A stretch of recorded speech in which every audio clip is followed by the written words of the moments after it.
देश भर में बीजेपी संगठन में फेरबदल का दौर चल रहा है। राष्ट्रीय अध्यक्ष से लेकर कई राज्यों में नए प्रदेश अध्यक्ष नियुक्त किए जाने हैं। कुछ राज्यों में नए प्रदेश अध्यक्ष का चयन हो गया है, कई राज्यों में अभी होना बाकी है। झारखंड में भी नए प्रदेश अध्यक्ष का इंतजार हो रहा है। वर्तमान में बाबूलाल मरांडी प्रदेश अध्यक्ष और नेता प्रतिपक्ष की दोहरी जिम्मेदारी निभा रहे हैं। एक व्यक्ति एक पद के आधार पर बाबूलाल मरांडी की जगह झारखंड में नए प्रदेश अध्यक्ष की घोषणा होनी है। प्रदेश अध्यक्ष पद को लेकर कई दावेदार माने जाते हैं।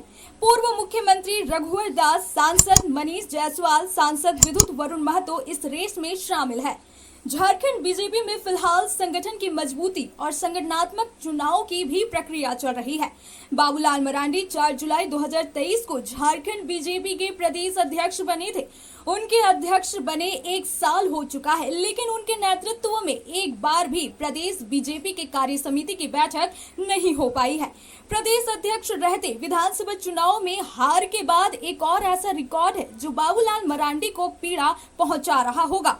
वो है एक बार भी उनके नेतृत्व में प्रदेश कार्य समिति की बैठक का नहीं होना। वैसे बात करें तो पिछले 2.5 साल में बीजेपी प्रदेश कार्य समिति की बैठक नहीं हुई।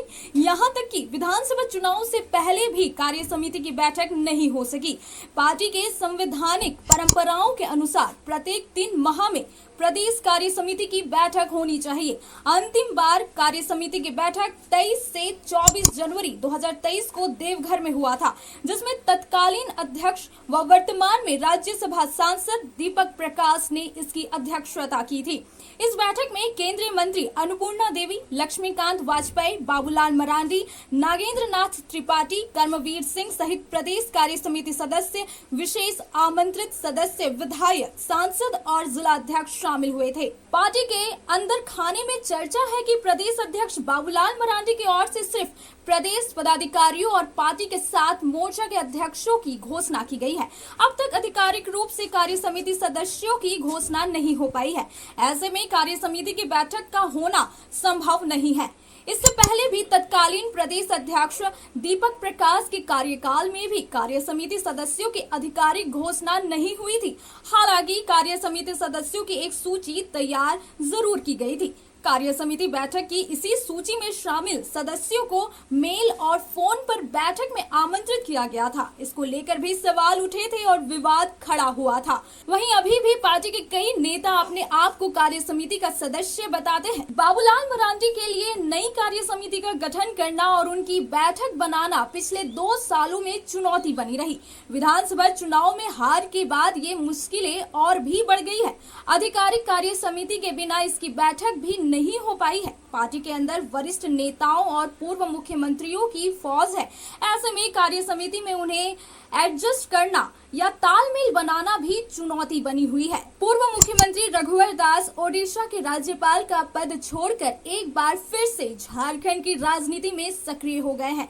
पूर्व मुख्यमंत्री चंपई सोरेन जेएमएम छोड़कर बीजेपी में आ चुके हैं। पूर्व मुख्यमंत्री अर्जुन मुंडा भी लोकसभा चुनाव हारने के बाद राज्य की राजनीति में रिटर्न हो चुके हैं।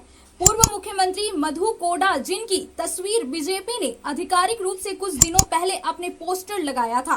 पूर्व विधायक सीता सोरेन, जो जेएमएम छोड़कर बीजेपी की ओर से लोकसभा और विधानसभा का चुनाव लड़ चुकी है।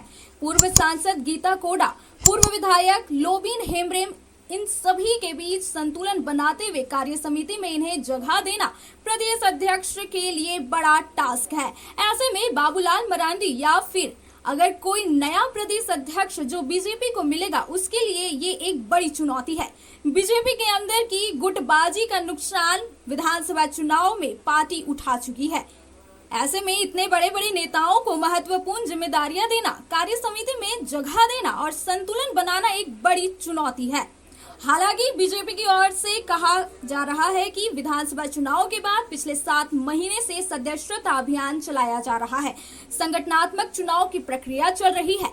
मंडल अध्यक्षों की घोषणा करने की तैयारी की जा रही है। इसके बाद जिला अध्यक्षों के चुनाव की प्रक्रिया पूरी की जाएगी। इसके बाद नए प्रदेश अध्यक्ष का चुनाव होगा, यानी संगठनात्मक चुनाव खत्म होने के बाद ही अब अगले प्रदेश अध्यक्ष के नेतृत्व में ही प्रदेश कार्य समिति की बैठक होना संभव है। रॉयल इंडिया में आपका स्वागत है।